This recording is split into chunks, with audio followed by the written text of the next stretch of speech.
Hein? Bismillah. Khalas, la sœur, Bismillah, labbaik. Comment vous voyez que dans le jour-là, disons, des jeunes hommes qui s'insèrent pour se marier, mais qui ont appartenant à des sociétés où la polygamie est autorisée, et sont, disons, des religieuses, et comme les pratiquants, quelqu'un de pratiquant par exemple, disons, ils parlent même la langage spirituel, et disons que si un jour ma femme, supposons elle sera stérile, je m'autorise de se marier avec une autre, et même la première femme n'est pas, c'est-à-dire n'est pas au courant, n'est pas d'accord, dans ce cas-là, je vais la divorcer. Vous voyez ça, que c'est tolérant, et c'est une façon de respecter la femme vraiment, et c'est une bonne façon de s'engager entre deux personnes. Merci. Un seul, ça c'est yes or no question, non. Non, et sans commentaire. Et sans commentaire. Nous avons le hadith: briser le cœur du croyant est plus dangereux chez Allah subhanahu wa ta'ala que briser la Kaaba.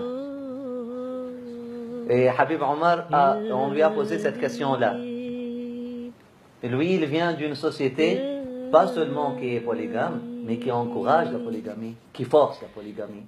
Surtout pour des gens qui sont dans son statut à lui. Hein? C'est vraiment exactement la société organique, la société autochtone. Là, comme toutes les sociétés autochtones, c'est notre contexte. Et puis, là où vraiment les femmes veulent vivre dans une situation comme ça, c'est pas parce que c'est notre société, c'est notre dimension. On lui a posé la question aux États-Unis.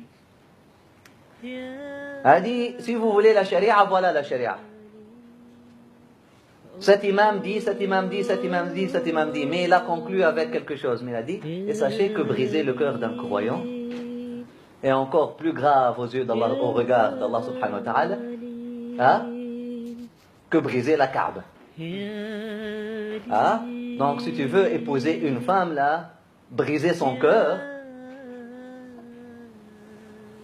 même si tous les imams te disent c'est halal, briser le cœur d'une femme qui t'a servi, d'une femme qui t'a aimé, qui t'a donné son cœur, si tu veux être cet homme-là, moi je veux pas. Alhamdulillah. Ceux qui utilisent sharia comme dhari'a, pour ceux qui comprennent l'arabe, ceux qui utilisent sharia comme justification de leur propre,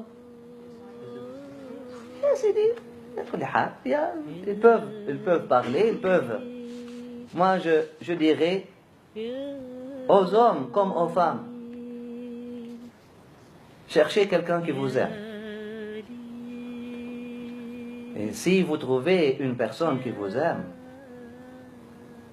la terre, l'univers, les cieux, wallahi, wallahi, wallahi, même le trône d'Allah subhanahu wa ta'ala ne saura jamais remplacer une personne qui t'aime sincèrement.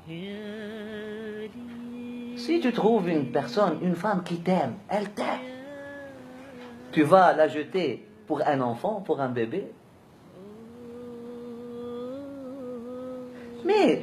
Mais si elle ne t'aime pas, moi je dis, la seule raison islamique pour le divorce, si, mis à l'épreuve, il n'y a pas d'amour. Je dis au couple, il commence à dire: elle me fait, elle me fait, elle me fait, elle me fait, ou il me fait, il me fait, il me fait. Si vraiment ça concorde, leurs deux versions, dis que elle t'aime pas. Ça sert à rien. Mais si elle t'aime, sincèrement, tu jettes ça dans la poubelle, pourquoi? Il y a plusieurs qui utilisent la charia. Après ça, elles sont punies pour la vie. Moi, je connais quelqu'un qui a jeté une femme qu'il a aimée, qu'il a servie, subhanallah, juste pour un enfant, pour un bébé. La ilaha illallah.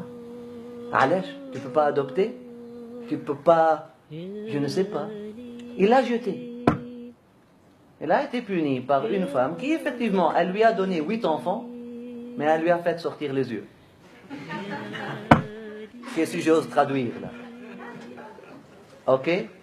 Chacun choisit entre l'amour ou les enfants. Parfois, pourquoi on n'accepte pas ce qu'Allah subhanahu wa ta'ala nous a donné? Sayyidina Zakaria est allé, et dans l'exemple des prophètes, est-ce que Sayyidina Zakaria est allé divorcer son épouse? Là, il fait la prière.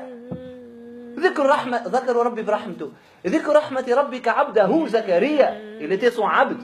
Allah lui a donné une femme stérile.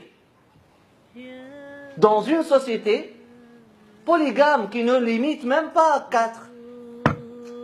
Il pouvait, mais elle était très proche de lui. C'était comme Khadija pour Rasulullah sallallahu alayhi wa sallam. Hein? Donc, n'accepte pas, comme Fatima pour Ali. Hein? Comme Sayyidina Zakaria. Lui, il y a une histoire dans le Coran, la Azima, rukhsa. Il y a une rukhsa peut-être d'aller faire. Hein? Qu'est-ce qu'il a dit? Ya Rabbi, wa kanat imra'ati aqira fahab li min ladunka waliya. Il n'est pas allé, oh wallah, dans la charia, ma femme est stérile, donc j'ai le droit. Tu trouves dans les livres de fiqh, oui. Dans un cas comme ça, oui, tu as le droit d'aller pour avoir les enfants, etc. Mais pourquoi Sayyidina Zakaria ne l'a pas fait? Hein?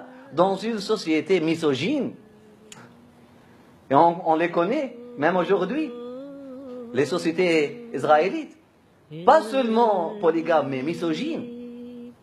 Pour eux, les femmes sont impures dans tout le temps de période, là, elle doit aller dans une autre chambre. Jusqu'à maintenant, il a les règles comme ça. Subhanallah.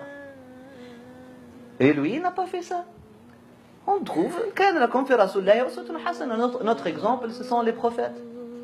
Hein, fadl. Il est arrivé pour un couple que je connais, Ouais. ce jour-là, Uh-huh. et la femme, elle était, c'est plus que brisée. C'est tellement le cas était malheureux, c'est pour ça que je voulais Mesquine. comprendre ma Mesquine. la situation. Parce que ومسكين هو. c'est pas fitra peut-être, c'est pas autorisé de faire ça. Donc, Absolument. Mais pas ghariza. Ghariza, pour avoir des enfants, c'est une ghariza, c'est pas une fitra. Ça, même les chats, ils veulent avoir des enfants.